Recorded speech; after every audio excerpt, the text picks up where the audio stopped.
سلام الخوت كاملين. تكونوا شفتوا التلفزيون الجزائري شنو داير؟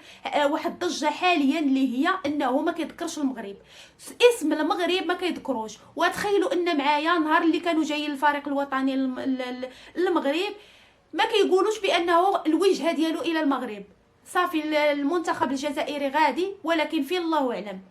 يعني حشومه. واش ما فهمتش انا مال هاد التلفزيون الجزائري ومال هاد الاعلامات هادو، هاد الاعلام ديال الكبرانات، وهاد التلفزيون الجزائري اللي مبغاش يذكر المغرب، اللي واقفين لهم في دارهم. عندكم تقولوا المغرب، عندكم تذكروه، عندكم تقولوش المغرب راه، قولوا المغرب نايض فيه هادي، المغرب خايب، المغرب داير هادي، المغرب. هادشي اللي باغيين يوصلوا. وكيف ما شفنا كمال مهوي اللي جاي من الجزائر باش يواكب، هو راه ما بيدوش انه يواكب المنتخب الجزائري. لا، هو باغي ينقص الملاعب عاديه، هذه عاديه، وفي الاخير تم الترحيل ديالو وتهنينا منه. جاينا التونسي قال لك حتى هو ماشي من العاكزين، وجاي حتى هو باغي ينقص. تبعوه. المهم دابا كنشوفوا هاد التلفزيون الجزائري اللي ما بغيش يذكر.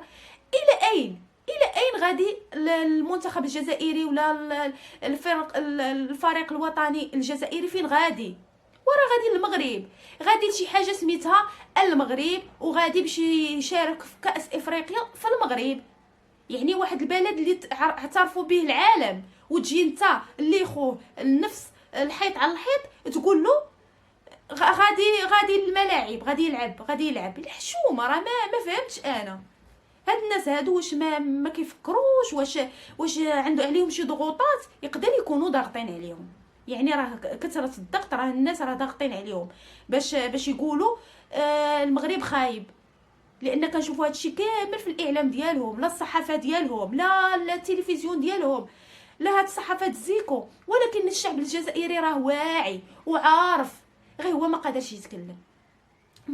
يتكلم. لان الا تكلم مسكين راه ما عندوش الحريه التعبير. راه كتلقى هادوك اللي بعدا فاضحين الجزائر، اللي كيعجبوني فيهم فاضحين هاد الاعلام ديال الزيكو وهاد الصحافات الزيكو فاضحينهم، ولكن عايشين في اوروبا، يعني ما عايشينش في الجزائر. لو عاشوا في الجزائر ما تقدرش تكون عندهم الحريه التعبير. الحريه التعبير ما غاديش تكون عندك وانت في الجزائر. الحريه التعبير غادي تكون عندك وانت في شي بلاد اخر، عاد تقدر تتكلم. شوفوا غير الشعب الجزائري من بعد ما جا الجماهير، يعني الجزائريه من بعد ما جات المغرب كتتكلم بحريه، والمغرب زوين وحسن الضيافه وبغاونا ورحبوا بينا. وحنا شفنا الترحيب الرائع اللي رحبنا بخوتنا الجزائريين. وحنا ما عندنا داك الكوبل ديال لالا العروسه اللي دا الصينيه ودا دوازاتاي وسافر من مدينه لمدينه باش يمشي يدير هاد حسن الضيافه لخوتنا الجزائريين بقوه اللي ما كنحبوهم. حنا عندنا عزاز يعني. ويجي تلفزيون جزائري ما ذكرش المغرب. علاش حنايا لا كان شي حاجه كنذكروا الجزائر، المنتخب الجزائري ما فيها عيب. يعني هذه راه غير كره القدم، راه ماشي شي حاجه وحده اخرى. هما كيدخلوا الكره مع السياسه، مع الصحافه، مع هاد الصحافه ديال الكبرانات. يعني راه ما فهمتش المغرب شنو داير لهاد الناس هادو. واخا هكاك راه واخا تعييتوا تدخلوا لنا الفتن بيننا وبين الشعب الجزائري. وها هو تلاقى في قطر وفرحنا ونشطنا. ها هو جا في كاس افريقيا، ها هو كتلقى مغربي وجزائري جالسين كيشجعوا بعضياتهم. يلا فين دابا نتوما؟ فين درتو وجهكم؟ انا كنتخيلكم وكنتخيل غير ملي كيشوفوا هذا الشعب الجزائري كيتكلم وفرحان، كيفاش كيكون الوجه ديالكم انا بغيت نشوفه.